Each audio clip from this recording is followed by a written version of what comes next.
قصہ حضرت یعقوب علیہ السلام۔ اعوذ باللہ من الشیطان الرجیم، بسم اللہ الرحمن الرحیم۔ حضرت یعقوب علیہ السلام حضرت اسحاق علیہ السلام کے بیٹے، حضرت ابراہیم علیہ السلام کے پوتے اور حضرت یوسف علیہ السلام کے والد ہیں۔ یوں انبیاء کرام علیہ السلام کے مبارک سلسلے میں آپ کو یہ خصوصیت حاصل ہے کہ آپ خود بھی نبی ہیں، آپ کے والد بھی نبی ہیں اور آپ کے دادا بھی نبی ہیں، اور اللہ تعالیٰ نے آپ کے بیٹے حضرت یوسف کو بھی نبوت عطا فرمائی۔ اللہ تعالیٰ نے آپ کی ولادت کی خوشخبری حضرت ابراہیم علیہ السلام کو آپ کے والد حضرت اسحاق علیہ السلام کی ولادت کی اطلاع کے ساتھ دی تھی۔ قرآن پاک میں ارشاد ہے، پھر ہم نے انہیں اسحاق کی اور اسحاق کے بعد یعقوب کی خوشخبری دی۔ ایک اور جگہ ارشاد فرمایا، اور ہم نے ابراہیم کو اسحاق اور یعقوب عطا کیا اور سب کو ہدایت دی۔ حضرت یعقوب کا دوسرا نام اسرائیل تھا، اسی لیے آپ کی اولاد بنی اسرائیل کہلاتی ہے۔ اسرائیل دو الفاظ اسرا اور ایل کا مرکب ہے۔ اسرا عبد یعنی بندے کو کہتے ہیں، اور ایل کے معنی اللہ کے ہیں، یوں اسرائیل کا مطلب اللہ کا بندہ ہوا۔ اللہ تعالیٰ نے حضرت یعقوب کو یہ فضیلت بھی عطا فرمائی کہ بنی اسرائیل میں مبعوث ہونے والے تمام پیغمبر آپ ہی کی نسل میں سے ہیں۔ حضرت اسحاق کے دو جڑواں بیٹے محیص اور یعقوب تھے، اور آپ کو بڑے بیٹے سے قدر زیادہ محبت تھی، جبکہ اہلیہ حضرت یعقوب کو زیادہ چاہتی تھیں۔ روایت میں ہے کہ ایک دن حضرت اسحاق نے بڑے بیٹے سے شکار کا گوشت کھانے کی خواہش کا اظہار کیا۔ محیص والد کی خواہش پر فوراً شکار کے لیے چلا گیا، لیکن اسی اثناء میں والدہ نے حضرت یعقوب سے کہا کہ بکری ذبح کر کے والد کو کھانا پیش کر دو اور ان سے دعائیں لے لو۔ حضرت یعقوب نے والدہ کے مشورے پر ایسا ہی کیا، لیکن جب بڑا بھائی گوشت بھون کر والد کی خدمت میں لے کر گیا اور اسے حقیقت کا علم ہوا تو وہ حضرت یعقوب کا دشمن ہو گیا۔ والدہ نے جب یہ دیکھا تو انہوں نے حضرت یعقوب کو فوری طور پر اپنے ماموں کے پاس عراق کے شہر حران جانے کی ہدایت کی۔ حضرت اسحاق کو بھی محیص کی ناراضی کا علم تھا، لہٰذا انہوں نے بھی اس مشورے کی تائید کی، اور حضرت یعقوب اس روز رات کے پہلے پہر ماموں کے پاس جانے کے لیے نکل کھڑے ہوئے۔ حضرت یعقوب اس رات اور دوسرے دن چلتے رہے، اور پھر رات کے کسی پہر ایک گاؤں کے باہر جنگل میں ایک پتھر کو سر کے نیچے رکھ کر سو گئے۔ وہ خواب میں دیکھتے ہیں کہ آسمان سے زمین تک ایک سیڑھی لگی ہوئی ہے، جس سے فرشتے اوپر چڑھ اور نیچے اتر رہے ہیں۔ اسی دوران اللہ تعالیٰ نے حضرت یعقوب سے کلام فرمایا کہ میں تجھ کو عنقریب برکت دوں گا اور تیری اولاد کو کثیر کر دوں گا، یہ زمین تیرے لیے کر دوں گا اور تیرے بعد تیری اولاد کے لیے بھی۔ جب حضرت یعقوب نیند سے بیدار ہوئے تو بے حد خوش تھے۔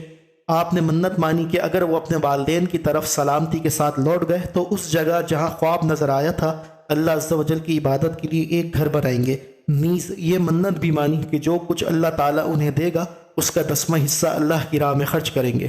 حضرت یعقوب نے اس پتھر کو تیل لگایا جس پر سر رکھ کر سوئے تھے، تاکہ واپسی میں اس کے ذریعے جگہ کی نشاندہی ہو سکے۔ حضرت یعقوب طویل عرصے کے بعد حران میں اپنے ماموں کے پاس پہنچ گئے۔ ماموں بھانجے کو دیکھ کر بے حد خوش ہوئے اور ان کی خوب خاطر مدارت کی۔ ماموں لابان کی دو جوان بیٹیاں تھیں، بڑی کا نام لیا اور چھوٹی کا راحیل تھا۔ حضرت یعقوب نے ماموں سے چھوٹی بیٹی راحیل کا رشتہ مانگا تو ماموں نے اس شرط کے ساتھ ہاں کر دی کہ وہ 6 سال تک ان کی بکریاں چرائیں گے۔ جب مدت گزر گئی اور شرط پوری ہو گئی تو انہوں نے لوگوں کو اکٹھا کر کے دعوت کی اور شادی کر دی۔ رات کو حضرت یعقوب پر انکشاف ہوا کہ شادی تو راحیل کی بجائے بڑی بہن لیا سے ہوئی ہے۔ حضرت یعقوب نے صبح ماموں سے پوچھا، آپ نے ایسا کیوں کیا؟ میں نے تو راحیل سے نکاح کا پیغام دیا تھا۔ ماموں نے جواب دیا، ہمارے ہاں بڑی بیٹی کے ہوتے چھوٹی سے نکاح نہیں ہو سکتا۔ ہاں اگر تمہیں چھوٹی پسند ہے تو میں اس سے بھی تمہارا نکاح کر دوں گا، مگر تمہیں مزید 7 سال تک بکریاں چرانی ہوں گی۔ حضرت یعقوب نے مزید 7 سال تک بکریاں چرائی، جس کے بعد ان کا نکاح چھوٹی بہن سے بھی کر دیا گیا۔ واضح رہے اس وقت 2 بہنوں کا ایک ہی وقت میں ایک مرد سے نکاح ہو سکتا تھا، لیکن شریعت محمدی میں 2 بہنوں سے اکٹھا نکاح حرام ہے۔ مورخین تحریر کرتے ہیں کہ حضرت یعقوب کی 4 بیویاں تھیں، جن سے اللہ تعالیٰ نے آپ کو اولاد کثیر سے نوازا۔ آپ کے 12 بیٹے اور ایک بیٹی ہوئی۔ بیٹوں کی شادیاں ہوئیں اور پھر ان کی اولاد پھیلتے پھیلتے 12 قبیلوں کی شکل اختیار کر گئی۔ چھوٹی بیوی راحیل سے 2 بیٹے پیدا ہوئے، ایک حضرت یوسف علیہ السلام اور دوسرے بنیامین۔ حضرت یعقوب نے 20 برس تک ماموں کے گھر قیام فرمایا، پھر انہیں اللہ تعالیٰ کی جانب سے واپسی پر ارض کنعان جانے کا حکم ملا تو انہوں نے اپنے اہل و عیال کے ساتھ حران سے واپس جانے کی تیاریاں شروع کر دی۔ بیٹیوں اور ان کے بچوں سے جدائی کے سبب ماموں اداس و غمگین ہو گئے۔ انہوں نے حضرت یعقوب کو روکنے کی کوشش کی، لیکن وہ تو حکم الہی کے پابند تھے۔ بالآخر ماموں نے بھیڑ بکریوں کے بڑے ریوڑ اور زاد راہ ساتھ کر کے سب کو رخصت کیا۔ حضرت یعقوب اپنے اہل و عیال مال مویشیوں کے ساتھ سفر کرتے ہوئے اس مقام پر پہنچ گئے جہاں ان کے بڑے بھائی مہیس رہتے تھے۔ مہیس نے جب اپنے علاقے میں ایک اجنبی قافلے کو دیکھا تو بڑے متعجب اور متجسس ہوئے۔ انہوں نے اپنے لوگوں کو قافلے کی جانب روانہ کیا تاکہ حقیقت حال کا علم ہو سکے۔ لوگوں نے واپس آ کر بتایا کہ اس قافلے کا سربراہ یعقوب نامی کوئی شخص اور یہ لوگ حران سے نقل مکانی کر کے کنعان جا رہے ہیں۔ مہیس نے جب یہ سنا تو انہیں 20 برس پرانا واقعہ یاد آ گیا اور وہ سمجھ گئے کہ یہ تو چھوٹے بھائی یعقوب ہیں۔ پھر مہیس نے اپنے قبیلے کے 400 لوگوں کو ساتھ لیا اور حضرت یعقوب کی جانب چل پڑے۔ جب حضرت یعقوب کو اپنے بڑے بھائی کے آنے کا علم ہوا تو وہ خوف زدہ ہو گئے کہ جس بھائی کے ڈر سے وہ 20 برس والدین سے دور رہے آج انہی سے سامنا ہونے جا رہا ہے۔ روایت میں ہے کہ اس موقع پر اللہ تعالیٰ نے آپ کے پاس فرشتے بھیجے جنہوں نے کہا آپ پریشان نہ ہو، اللہ آپ کے ساتھ ہے، اپنے بھائی کے استقبال کی تیاری کریں۔ اس پیغام سے انہیں بڑا حوصلہ ملا۔ انہوں نے بھائی کو تحفے میں دینے کے لیے اپنے ریوڑ میں سے خوبصورت بھیڑ بکریاں ساتھ لی اور کچھ دور جا کر بھائی کا استقبال کیا۔ 20 سال کی طویل جدائی نے مہیس کے دل سے رنجش اور نفرت ختم کر دی تھی۔ چھوٹے بھائی کی محبت نے جوش مارا اور آگے بڑھ کر گلے لگا لیا۔ دونوں بھائیوں نے ایک دوسرے کو بوسہ دیا اور دیر تک ماضی کی یادوں میں کھوئے رہے۔ حضرت یعقوب نے کچھ دن بڑے بھائی کی میزبانی میں گزارے، پھر ان سے اجازت چاہی۔ مہیس نے بہت سے تحفے تحائف دے کر عزت و احترام کے ساتھ چھوٹے بھائی کو رخصت کیا۔ حضرت یعقوب کو اچھی طرح یاد تھا کہ 20 سال پہلے جب وہ اپنے ماموں کے پاس جا رہے تھے تو انہوں نے منت مانی تھی کہ اگر وہ اپنے والدین کے پاس سلامتی کے ساتھ لوٹ گئے تو جس جگہ خواب دیکھا تھا وہاں اللہ کا گھر بنائیں گے۔ لہٰذا وہ 20 سال پرانے راستوں کو یاد کرتے ہوئے یروشلم کے قریب اس بستی تک پہنچ گئے جس کے باہر انہوں نے قیام فرمایا تھا۔ بستی کے باہر خیمے نصب کر دیے اور پھر حضرت یعقوب نے اپنے بچوں کے ساتھ اس پتھر کی تلاش شروع کر دی جس پر انہوں نے تیل لگایا تھا۔ چونکہ اللہ تعالیٰ کی مدد شامل حال تھی سو جلد ہی وہ اس پتھر کو ڈھونڈنے میں کامیاب ہو گئے۔ جس جگہ وہ پتھر نصب تھا وہ بستی ایک شخص شخیم بن جمور کی ملکیت تھی۔ آپ نے 100 بھیڑوں کے بدلے اس سے یہ جگہ خریدی اور پھر اپنے بیٹوں کے ساتھ مل کر وہاں ایک عبادت گاہ تعمیر کی۔ یہی جگہ آج بیت المقدس کہلاتی ہے۔ بیت المقدس میں قیام کے دوران حضرت یوسف علیہ السلام کی والدہ حضرت راحیل کے یہاں دوسرے بیٹے بنیامین کی پیدائش ہوئی، لیکن دوران زچگی وہ انتقال کر گئیں۔ حضرت یعقوب نے انہیں بیت الحم میں سپرد خاک کیا اور قبر کے سرحانے نشانی کے طور پر ایک پتھر گاڑ دیا۔ آج بھی راحیل کی قبر اور وہ پتھر موجود ہے۔ حضرت یعقوب کو اپنی بیوی حضرت راحیل سے بہت محبت تھی، لہٰذا ان کے انتقال سے انہیں سخت صدمہ پہنچا اور وہ بیت المقدس کی سکونت ترک کر کے اپنے والد کے پاس حبرون چلے آئے۔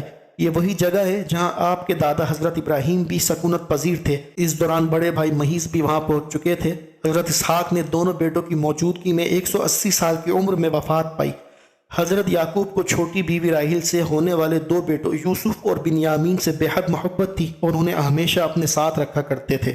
سوتیلے بھائیوں کو یہ بات بہت بری لگتی تھی اور وہ ان دونوں بھائیوں کو رنج و تکلیف پہنچانے کا کوئی موقع ہاتھ سے نہ جانے دیتے۔ حضرت یعقوب جانتے تھے کہ بڑے 10 بھائی ان دونوں سے حسد کرتے ہیں۔ حضرت یعقوب نے اپنی زندگی کا بڑا حصہ رنج و غم میں گزارا۔ ابھی نوجوان ہی تھے کہ بڑے بھائی کے خوف سے والدین کو چھوڑنا پڑا اور 20 برس دیار غیر میں گزارے۔ بڑھاپے میں بڑی بیویوں سے ہونے والے 10 بیٹوں کے ہاتھوں حضرت یوسف کو دی جانے والی تکالیف اور طویل جدائی نے انہیں شدید اذیت پہنچائی۔ وہ حضرت یوسف کی جدائی کے سبب 40 سال تک انہیں یاد کر کے روتے رہے، یہاں تک کہ روتے روتے آنکھوں کی بینائی ضائع ہو گئی۔ آخر 40 سال بعد اللہ تعالیٰ نے حضرت یعقوب کو بیٹے سے اس حیثیت سے ملایا کہ وہ والی مصر تھے۔ دونوں باپ بیٹا طویل جدائی کے بعد ملے تو لپٹ کر دیر تک روتے رہے۔ حضرت یعقوب اپنے بیٹے حضرت یوسف کے پاس مصر میں 24 سال تک مقیم رہے۔ حضرت یعقوب کی وفات کا وقت قریب آیا تو آپ نے اپنے سب بیٹوں کو جمع کیا اور ان سے پوچھا، میرے بعد تم کس کی عبادت کرو گے؟ سب نے یک زبان ہو کر جواب دیا، اے ابا جان، ہم سب اس رب کی عبادت کریں گے جو آپ کا اور آپ کے آباء و اجداد ابراہیم، اسماعیل اور اسحاق کا معبود ہے۔ قرآن پاک میں ارشاد ہے، بھلا جس وقت یعقوب وفات پانے لگے تم اس وقت موجود تھے جب انہوں نے اپنے بیٹوں سے پوچھا، میرے بعد تم کس کی عبادت کرو گے؟ تو انہوں نے کہا، آپ کے معبود اور آپ کے باپ دادا ابراہیم، اسماعیل اور اسحاق کے معبود کی عبادت کریں گے جو معبود یکتا ہے، اور ہم اس کے فرما بردار رہیں گے۔ اسی سورت کی آیت 132 میں اللہ تعالیٰ نے فرمایا، اور اس بات کی ابراہیم نے اپنے بیٹوں کو وصیت کی اور یعقوب نے بھی، کہ اے میرے بیٹو، اللہ نے یہی دن تمہارے لیے منتخب فرمایا ہے، لہٰذا تمہیں موت آئے تو اسی حالت میں آئے کہ تم مسلمان ہو۔ تفسیر قرطبی میں مذکور ہے کہ حضرت یعقوب علیہ السلام نے مصر میں 24 سال رہنے کے بعد وفات پائی اور وفات سے پہلے حضرت یوسف علیہ السلام کو وصیت فرمائی کہ میری میت میرے وطن بھیج کر والد اسحاق علیہ السلام کے پاس دفن کیا جائے۔ سعید بن جبیر نے فرمایا کہ حضرت یعقوب علیہ السلام کی میت کو لکڑی کے تابوت میں رکھ کر بیت المقدس سے منتقل کیا گیا۔ اسی وجہ سے عام یہود میں یہ رسم چل نکلی کہ وہ اپنے مردوں کو دور دور سے بیت المقدس لے جا کر دفن کرتے ہیں۔ وفات کے وقت حضرت یعقوب علیہ السلام کی عمر 147 سال تھی۔ حضرت عبداللہ بن مسعود نے فرمایا کہ حضرت یعقوب علیہ السلام اپنی اولاد کے ہمراہ جب مصر میں داخل ہوئے تو ان کی تعداد 93 نفوس پر مشتمل تھی، اور جب انہی سے پھیلنے والے افراد حضرت موسیٰ علیہ السلام کے ساتھ مصر سے نکلے تو ان کی تعداد 6,70,000 تھی۔ قرآن مجید کی 16 آیات میں حضرت یعقوب کا ان کے نام یعقوب کے ساتھ ذکر فرمایا گیا ہے۔ اس کی تفصیل یوں ہے: سورہ بقرہ کی آیت 132، 133، 136 اور 140 میں، سورہ آل عمران کی آیت 84، سورہ نساء کی آیت 163، سورہ انعام کی آیت 84، سورہ ہود کی آیت 71، سورہ یوسف کی آیت 6، 38 اور 68 میں، سورہ مریم کی آیت 6، 49 میں، سورہ انبیاء کی آیت 72، سورہ عنکبوت کی آیت 27 اور سورہ صاد کی آیت 45 میں آپ کا ذکر کیا گیا ہے۔